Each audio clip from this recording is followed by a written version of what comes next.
Mayor, you can. Welcome to the COVID-19 media briefing. We'll now begin with Mayor Tory. Go ahead. Well, thank you very much, Lavin, and good afternoon. We are continuing to make progress on getting people vaccinated, and our Vax-Giving drive is continuing even today and through this week. More than 82.1% of eligible residents are now fully vaccinated, and 86.6% of eligible residents have had at least their first dose. I hope everyone had a safe and happy Thanksgiving. The Vaccination Campaign was underway through the weekend. I'm proud to report that a total of more than 4,200 COVID-19 vaccine doses were administered by the Vax-Giving clinics and the city's immunization clinics between the period of October 6th and Thanksgiving Monday. I want to express my thanks on behalf of all of our team here at City Hall to everyone who stepped forward to get vaccinated, and in particular to those who weren't vaccinated before but did the right thing over the course of the Thanksgiving weekend and got vaccinated. And of course, I add my thanks as well to all the people, if you think about it, who had to work at all those different clinics from our health partners and from Toronto Public Health and all the different places that have come together to do such a great job at getting people vaccinated. To help to continue to our plea that we've made over and over again, and we will have to keep doing it as we push the numbers up, which is to please get vaccinated as soon as possible. Over the course of the summer months, I provided updates on the successes of the city's Vax-TO campaign, which was launched at the end of May to help connect Toronto residents with COVID-19 vaccination appointments and provide information to them.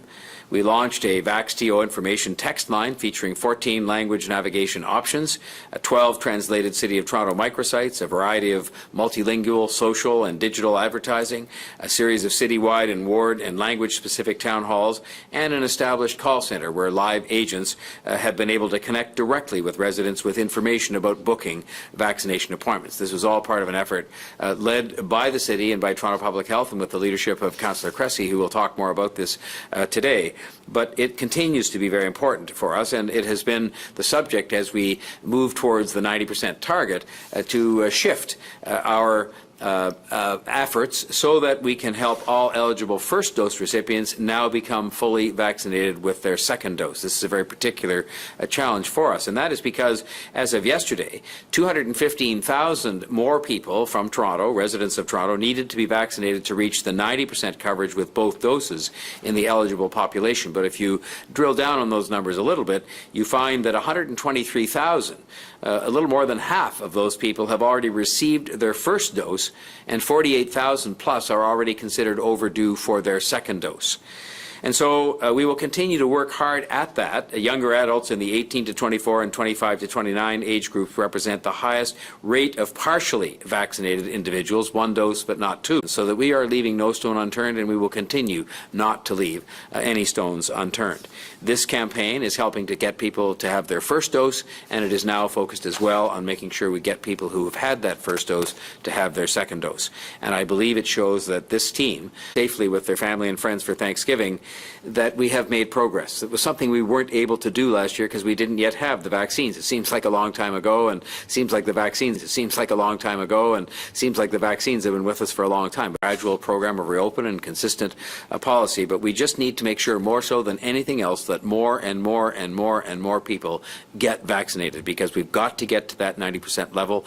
That is the best insurance we have against slipping backwards and going back to days we would all just as soon not remember at all. And that's accompanied by other public health precautions people continue to take with masks and other such things. So on that note, I would ask Dr. Davila, our Chief Medical Officer of Health for the City, to offer her remarks for today. Thank you, Mr. Mayor. Toronto over the Thanksgiving long weekend. As you've just heard from the Mayor, as of October 11th, 86.6% of Toronto's eligible population has received one dose of vaccine, and 82.1% has received two doses. I'm grateful to the people of Toronto for the effort they have made to ensure that they, their friends, and their loved ones are protected from the worst effects of COVID-19 by being fully 7 days a week in the largest city in Canada and the fourth largest city in North America. The vaccination campaign began in Toronto in December 2020, just over 10 months ago. with doses being administered by Toronto's hospital partners to frontline hospital workers and individuals in long-term care. The first city-run immunization clinics opened in March 2021, and in 8 short months, Team Toronto has delivered 4,801,730 doses and managed to reach Torontonians not once, but twice to ensure Toronto gets fully vaccinated. This is truly exceptional. And one may ask, how did we do this? Well, first, by leveraging data, bringing vaccines to every Toronto resident in every corner of the city as quickly as possible and with an equity. But we're doubling down on what we know works while continuously monitoring uptake and adjusting our strategies. This work by Toronto Public Health and our partners is being done in and over 140 languages spoken. Toronto's population also moves, grows, and shifts through immigration, student in Toronto to other similar metropolitan centres. You can see that we are indeed succeeding in our vaccination efforts. For example, as of Friday, October the 8th, compared to New York City, Chicago, and London, England, Toronto's entire population has the highest fully vaccinated. If you are a Toronto resident who received your vaccination outside of Ontario, please ensure that it is captured in the provincial system by Toronto Public Health. Again, there is a form on our website, toronto.ca/COVID-19, to help you with this process as possible. In addition, as we know that current vaccine coverage for eligible youth in this particular community sits at around 70 to 75%, we are ensuring that mobile vaccination clinic opportunities are available to students, staff, school administration, and their families this week. Vaccination, along with measures of personal protection, are the best tools at our disposal to protect ourselves, our families, our communities, and our thriving city. And with that, I'll now turn it over to Councillor Cressy to deliver his remarks. Well, thank you, Mayor Tory and Dr. Davila. Today, I'd like to tell you a little bit more about the next phase of our Vaccination campaign that the Mayor outlined, specifically how it will help us to reach our 90% vaccination target. Now, since day one, we've been committed to bringing vaccines to everyone, everywhere. And across our city, people have stepped up. Almost 5 million vaccine doses have now been administered, and we're down to only 215,000 people left in order to reach our 90% fully vaccinated target. In Toronto's vaccination campaign, millions are now done, and thousands are left to go. Now, these numbers make us a world leader when it comes to vaccination rates. As Dr. Davila noted, when you look at other major world cities, Toronto is now leading the way. But we're not done yet. And that's where the next phase of our Vaccination campaign comes in. As the Mayor mentioned, there are 123 to answer questions or alleviate concerns. And over the last 6 months, the Vaccination engagement approach has worked. And it's made one thing crystal clear. When we build connections with people, when we have real conversations and develop that trust, that's when we succeed. And that's what our second dose conversion push through Vaccination is all about. And so in the city, listen, we've come so far. This is in many ways the home stretch. So we just have to keep working and keep pushing. And as the Mayor said, do everything we can to get our city vaccinated. With that, I'll turn it over to Lavin and we can open it up for questions. Thank you. Thank you, Councillor Cressy, Mayor John Tory, and Dr. Davila. We will now open the floor to questions. As a reminder, it's one question, one follow-up, and we can unmute you when we call your name. So first up, we have Shauna Hunt from City News. Go ahead, Shauna. Hello there. My first question is for Dr. Davila, and it's regarding capacity changes. So Good afternoon, first of all, and thanks for having me. So the first concert back to Scotiabank Arena was on Thursday. The venue at that point was still, only half full. And video shows, that there was very little masking going on. People were standing shoulder to shoulder, singing at the top of their lungs. Some who were there tell us that there was just no enforcement on policies such as masking or social distancing. So first off, Dr. Davila, how important are these health measures in big settings like this? And how involved will Toronto Public Health be when it comes to enforcement? Will there be inspectors at these venues? Could the venues be fined if they're found that they're not enforcing rules? Can individuals be fined?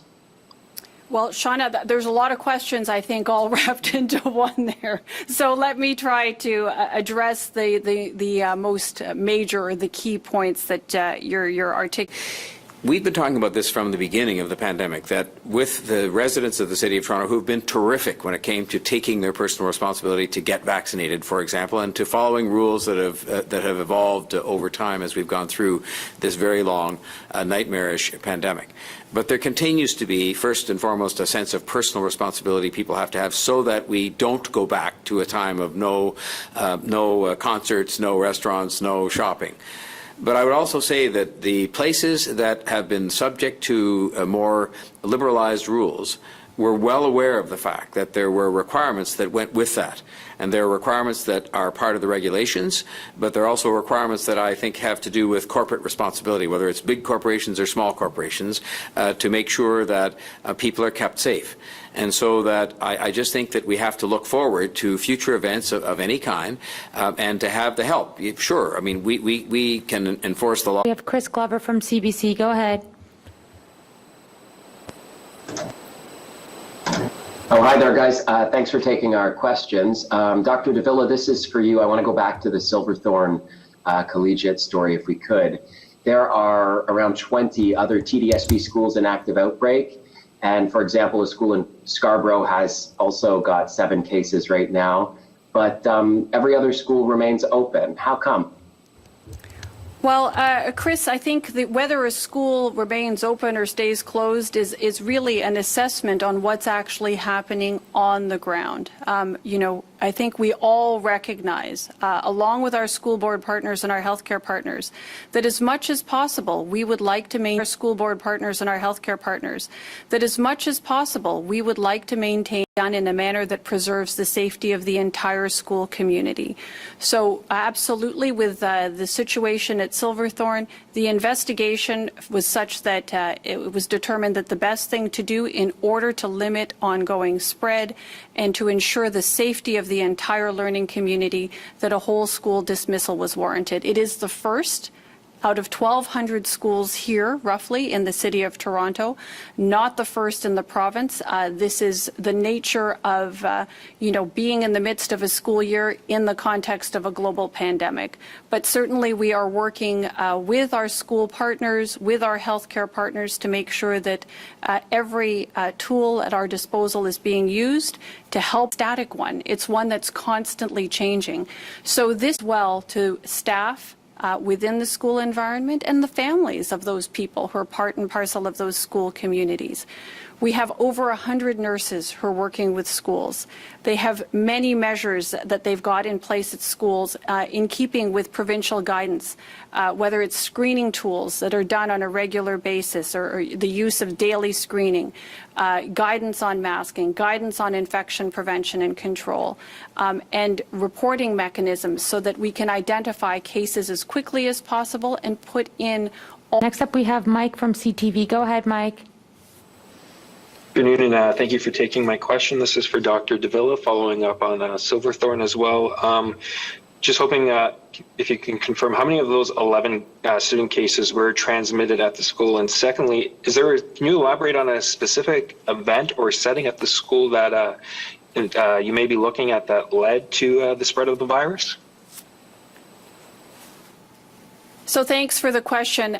What I know is that at this point in time, of the 11 cases that we had confirmed, 9 were related to student-to-student transmission, and I don't have all the specifics around all the different events, but I do know that there were a number of different multi-grade activities and events both inside and outside of school that were found in the course of our investigation that certainly represented opportunities for transmission.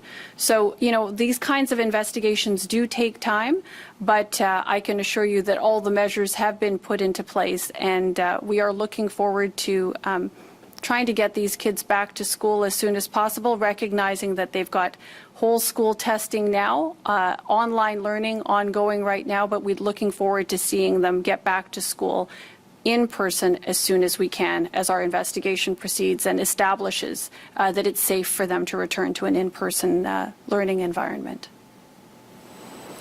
Thank you. And just my follow-up, we heard from the TDSB earlier today that the vaccination rate at the school is about approximately 75%. Any of these cases include students who are vaccinated, whether it's one or both doses? So, you know, I'm sorry, I don't have that information in front of me, but you're quite right that in this particular community within which the school is located, that eligible youth vaccination coverage rate is now sitting at 70 to 75%. And that's unfortunately below that which we're seeing overall for the city in this age group. So that's why we're out there with our healthcare partners ensuring that vaccination clinics are available to those students, to their families, and to staff and families at the school to try to bring that rate up. We know how significant the protective benefit of vaccines is in reducing transmission of COVID-19, along with the other protective measures and infection prevention and control measures. It's that combination of all these things put together that will allow us to restore that in-person learning environment as soon as is possible. Next up, we have Mark from 680 News. Go ahead, Mark. Thanks, Lavin. Hi, everybody. Question to Dr. Davila, just to carry on with the Silverthorne questions while we're on the topic. Public health is responsible for closures at the schools after an outbreak has occurred, but it's the province's responsibility for the safety measures to prevent the outbreaks before they happen. I'm wondering if, in your opinion, Dr. Davila, should Toronto Public Health take over more direct control of the preventative measures in the schools in Toronto?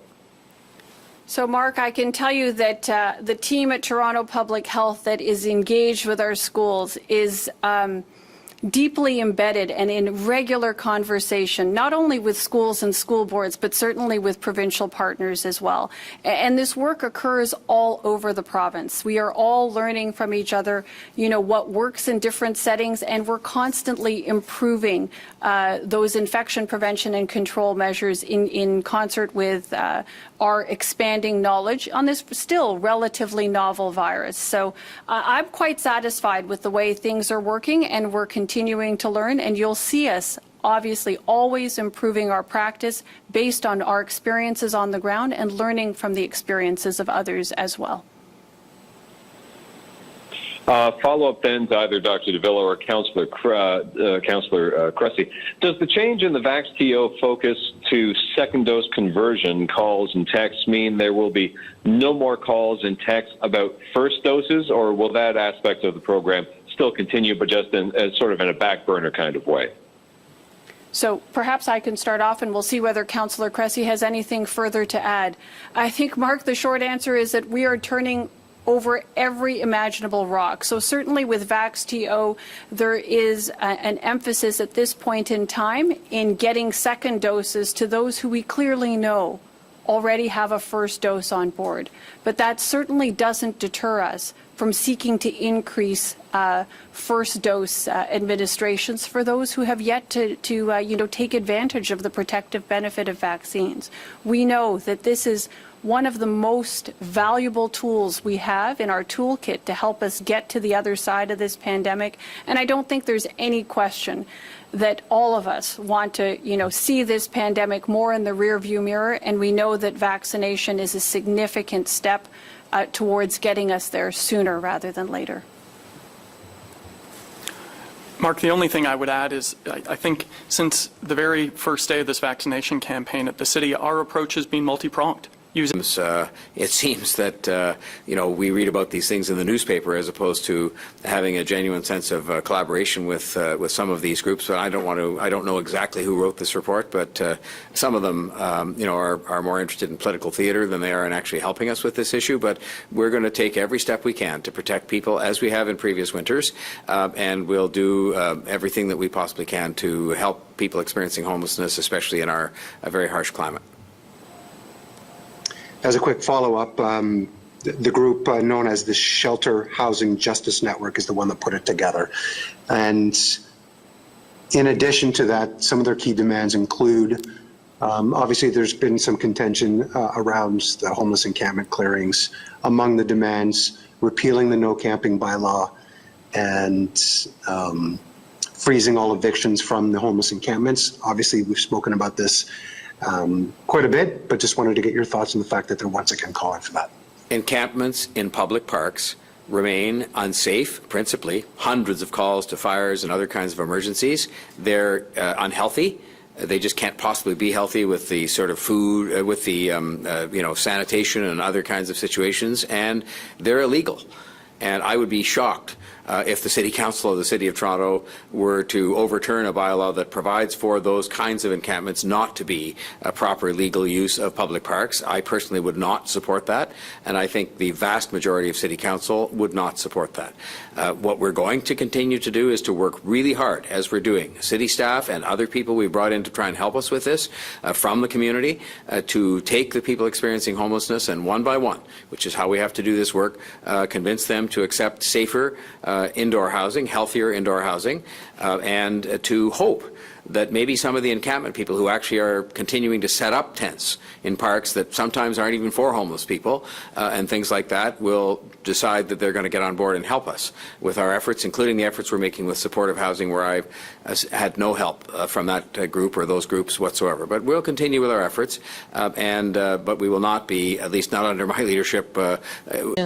Because it's people who their initial positive result was 90 days ago or less. And I was wondering, how did you come up with, or how public health came up with 90 days or less? Is it because of the research surrounding immunity? So again, study for vaccination available to people in the community. In keeping with the data as we see it, where vaccination coverage needs to be higher. When it comes to that which is happening within the school communities, I would suggest to you that vaccination policy, particularly in the education environment where it does fall to provincial, under provincial jurisdiction, is probably best to occur at the provincial level. Hence, those have been the kinds of conversations we've been having, I should say, with provincial counterparts when it comes to vaccine policy in schools. But certainly, what we can do here at the local level is to use every bit of knowledge we've learned over the course of the pandemic to make vaccines as readily accessible and as easy to get for everybody who is eligible to receive vaccine. Yeah, I just have a follow-up to that. We saw at the local level, for instance, the TDSB had put in a mandate to have their staff vaccinated. So are you saying that you cannot, or that you just don't support at the local level having a mandate to vaccinate students, or you have to wait for the province? Could you just clarify that, please?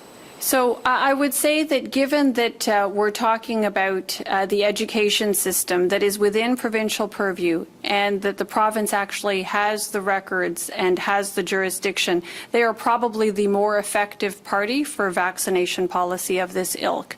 That being said, what we can do at the local level, as I've mentioned, is to make vaccination as easy as possible for everybody who is eligible, to make sure that people actually have opportunities to get their questions addressed when it comes to vaccination, and to ensure that people really do understand that they have the information they need.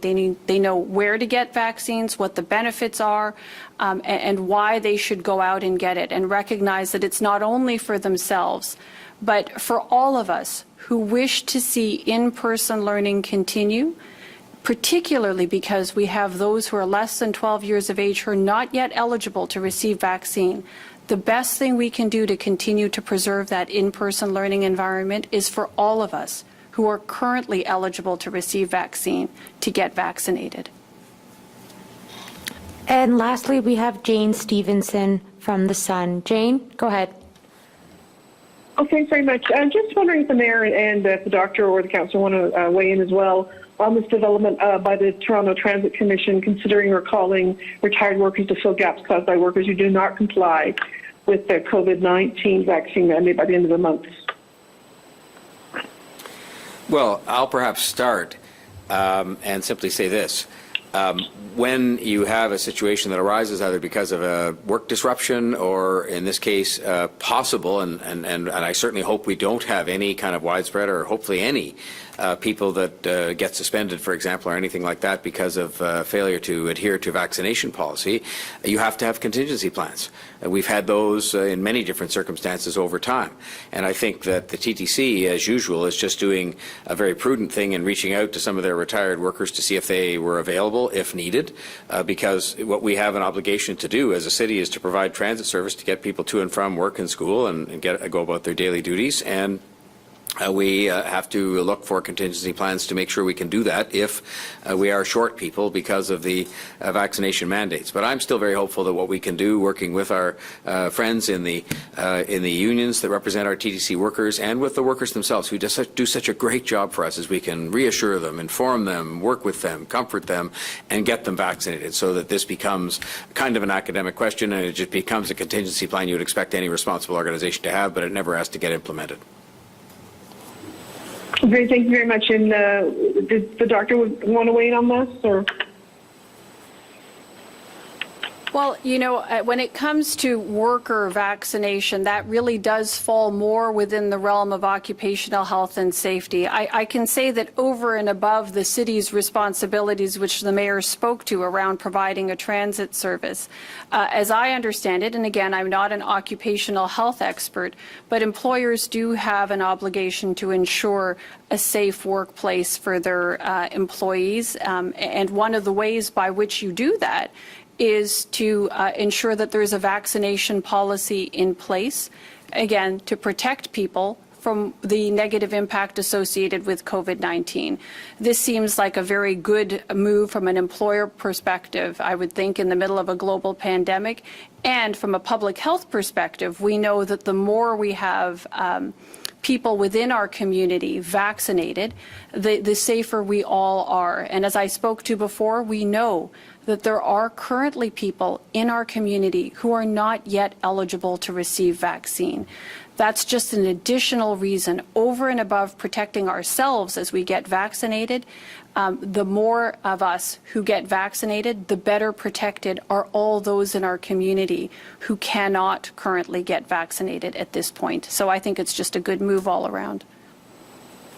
Thank you very much. Okay, that's it for today, everybody. Thank you and have a good week.